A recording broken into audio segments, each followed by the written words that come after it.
We have a loaded show to get to here on today's 76ers. Now, to start, going to talk about some front office and coaching news as a member of Nick Nurse's staff seems to be on the way out, plus Elton Brand seems to be returning to the 76ers. Then we're going to preview the 2025 NBA Draft Lottery, which is coming up on Monday, May 12th. So just in a few days here, going to take a look at the Sixers odds and all the teams' odds inside that lottery, plus the Wells Fargo Center getting a name change that will be effective heading into next season. Before we get started, you want to help us out here on the channel. I mentioned the NBA Draft Lottery is coming up on Monday, and I want to go live here on the channel to see if the Sixers can get that number 1 overall pick. But the bosses said they got to see that Sixers fans want us to go live on the channel. So if you want to help us out, and if you want us to go live for the lottery, hit that thumbs up button, like the video. Can we get to 250 likes? That's a benchmark. If we get there, we will be live for the NBA Draft Lottery. We can all react together as the Sixers hopefully jump up in the lottery, or we can react in sorrow if they lose their pick to the Oklahoma City Thunder. So let's start with some of this latest coaching news. We got some reports from several Sacramento Kings reporters, starting with Sean Cunningham here, who said, in addition to Mike Woodson joining Doug Christie's staff, Doug Christie just named the head coach of the Sacramento Kings, was the interim, now the full-time head coach. I've had multiple sources tell me that Bobby Jackson, who was an assistant on the Sixers staff, will indeed return to Sacramento as an assistant coach. So we had mentioned some coaching staff changes might be coming for Philadelphia, so it seems like that is the case. However, we've had some conflicting reports as well from other Sacramento Kings beat writers like Carmichael Dave here, who says, contrary to reports, I'm told that although any list of assistants for the Kings would surely have Bobby Jackson's name at or near the top, nothing has been offered or accepted as of right now. It's a very fluid situation. So not 100% confirmed, but it does sound like Bobby Jackson could be heading to Sacramento in the coming days or weeks. And as I mentioned, we knew that coaching staff changes were coming. A couple weeks ago, we talked about it on the channel that Nick Nurse would be returning for next season, but it was reported that it was going to be expected for some changes to be made to his assistants and his assistant coaching staff.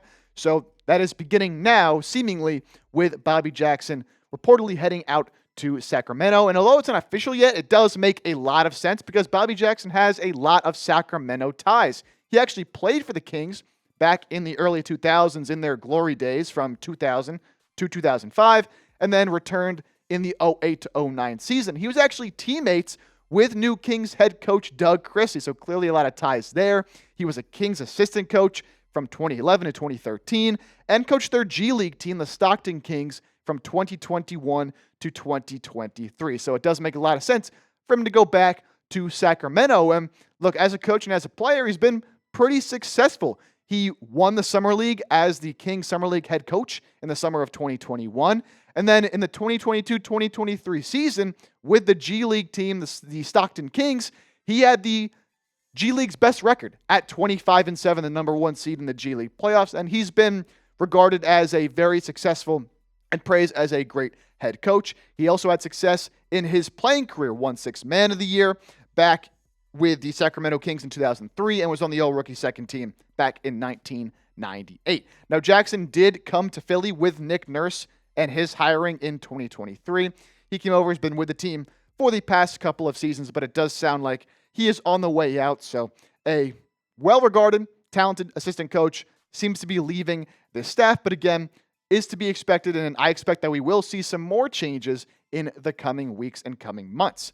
Now, to more of the front office news here, as Jake Fisher is reporting that Sixers General Manager Elton Brand has withdrawn from Atlanta's president of basketball operations search. Brand played for the Hawks and holds strong relationships with the franchise, but is staying with Philadelphia for a very important offseason, and it certainly is a very important offseason for Philly, and Elton Brand will remain with the Sixers for at least the short foreseeable future. And Brand took over as a Sixers general manager back in 2018, and he was only GM for 2 years. Now, he still has the GM title. Of course, the Sixers ended up hiring Daryl Morey, who makes a lot of the basketball decisions, but in his first 2 years as GM, Brand did have control over the personnel, and he made a lot of notable moves in his short time behind the helm.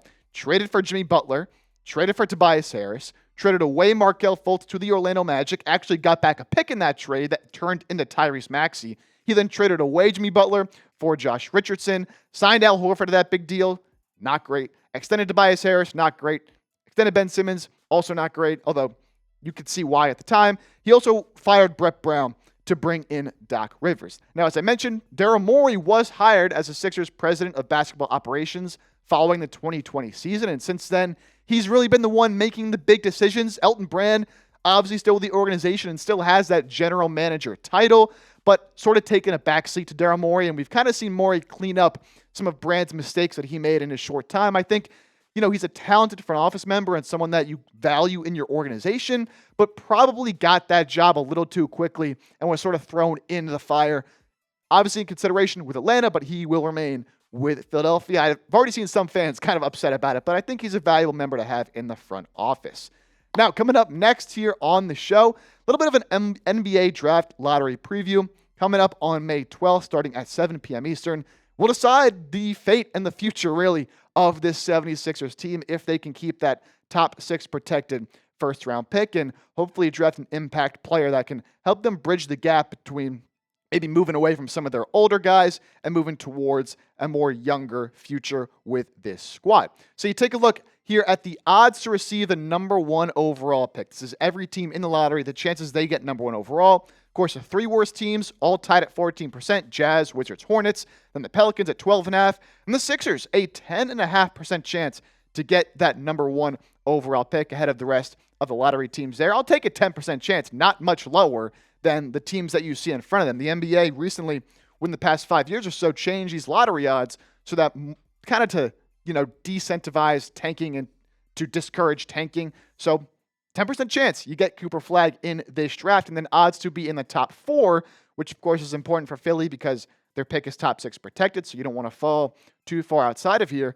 42% chance for the Sixers to land in that top 4 currently with the 5th best lottery odds. Again, you're just hoping that they can stay in this range, not to draft an impact player, but also to make sure they keep that pick because it will go to the Oklahoma City Thunder if it does not land in the top 6. And then we'll take a look sort of at where the odds are for each pick the Sixers could get. They can land anywhere from 1 to number 9. As I mentioned, 10.5% chance at landing number 1. Same goes for number 2, number 3, and number 4. So again, about a 40% chance they are in the top 4. Funny enough, they have the 5th best lottery odds, but only a 2% chance of landing number 5. It's just funny the way the NBA does their lottery odds system.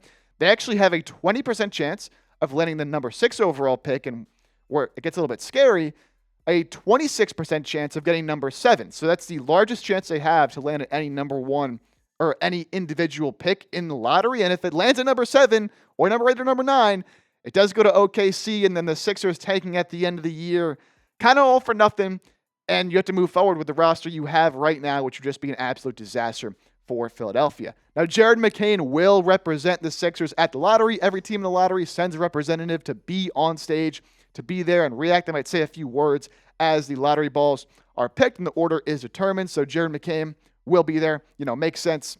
Guy that was drafted just last year. Very high energy, good spirit. Someone you like to see on the TV. But also, we had a little Duke connection going on. Maybe the Sixers trying to get some good vibes in there at the lottery. Of course, McCain and Cooper Flagg never played together, but both did attend Duke. So maybe Philadelphia, just trying to set the vibes right and trying to give themselves some good luck to jump up to number 1. And could you imagine how great it would be if Jared McCain is there and the Sixers do get up to number 1 and they're able to get another member of the Duke Blue Devils there on the squad at Cooper Flagg. Again, 10% chance they get number 1, and hopefully we're live for it and you'll be able to join us as we see this momentous occasion in 76ers basketball. So predict it for me. What pick will the Sixers land in the 2025 NBA draft? You could say anything from number 1 and number 6, or if you think they don't keep their pick, just let me know, hey, I think the pick's going to OKC. I'm going to predict they get number 3. That is my guess. Coming up next, I'm going to talk about the Sixers stadium, their arena, the Wells Fargo Center, is no longer. Now, the arena will still be there, at least for the foreseeable future, but it's getting a name change that we will discuss that I'm not sure I'm a huge fan of, but at the end of the day, it's just the name of the arena. But before we get to that, 76ers jerseys are on sale right now through our friends at Fanatics. There's no better time to get a jersey than right now. I know we still have a ways to go till the season, but you'd rather be early than late. And with the sales going on, you can find some of these jerseys anywhere from 25% to some are even 50+% off. You can get current players, Tyrese Maxey, Joel Embiid, Quentin Grimes, Jared McCain, or you can get former stars like Allen Iverson and Julius Erving. But make sure you go to chatsports.com/76jerseys for that deal to apply. And they know that we sent you over here at 76ers. Now, again, anywhere from 25, I've even seen some 50+% off. So waste no time. Deal's not going to last forever. That's chatsports.com/76jerseys. All right, so the Wells Fargo Center officially getting a name change heading into next season. It is now Xfinity Mobile Arena. The Sixers announced this yesterday with a press release and released a few photos as well of what the arena could look like. You see sort of the purple glow there, and obviously the text on the arena now reading Xfinity Mobile Arena. Kind of a mouthful to say, and I'll get into sort of my thoughts on the change. Of course, the Sixers will be getting a new arena after 2031. So until then, it will be known as the Xfinity Mobile Arena for both the Sixers and the Flyers. You get another look here at what the arena could be looking like, and then sort of a top-down view. I like the, purple kind of lighting around it. I know it doesn't really match the Sixers or the Flyers, but I think, kind of want to be a little bit neutral there, and it looks dope at night. During the day, not so much, but hey, you're going to games at night anyway, so what does it really matter? Sixers did release a press release through Harris Blitzer Sports and Entertainment, of course, who owns the 76ers with Josh Harris, and they said this: Xfinity Mobile will bring cutting-edge Wi-Fi capabilities to the arena so fans stay connected from the tailgate to the concourse. Xfinity Mobile customers will automatically join a supercharged Wi-Fi experience in the arena that will deliver lightning-fast speeds with Comcast Wi-Fi Power Boost feature at no extra cost.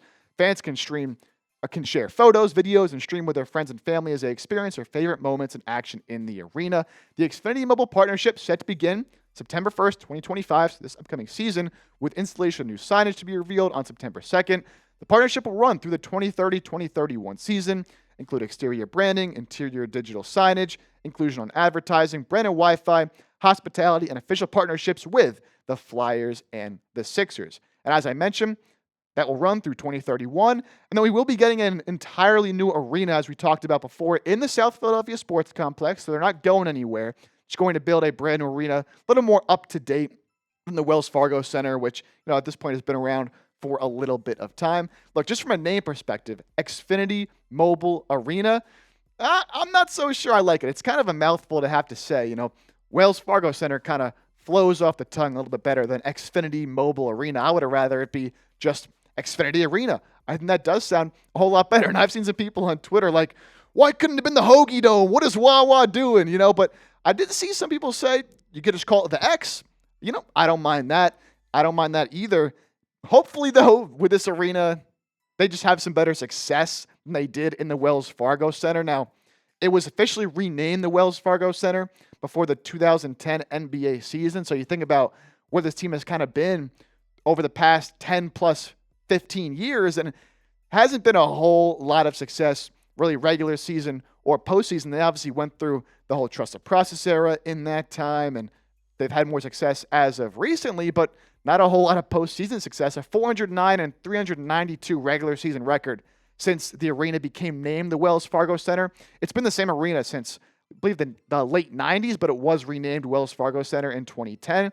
A 42 and 43 playoff record and no conference finals appearances. So maybe the name change can bring the Sixers some better luck. And the last season in the Wells Fargo Center, just an absolute disaster. So new arena name, and one of the points they also mentioned was the better Wi-Fi. If you've been to the Wells Fargo Center, the Wi-Fi in there is absolutely atrocious. So maybe that fixes things a little bit. But at the end of the day, you're there to watch a basketball game anyways. I just want to see some success on the floor, and maybe a name change can change the vibes a little bit. What say you? Do you like the new arena name? If you do, give me a Y for yes. If you don't, give me an N for no. And if you don't like it, give me maybe another name you would have liked to see, or maybe a creative nickname that we can call Xfinity Mobile Arena, because that's kind of a mouthful. Not going to want to be saying that every single time that I mention the arena. I kind of like the name, the X.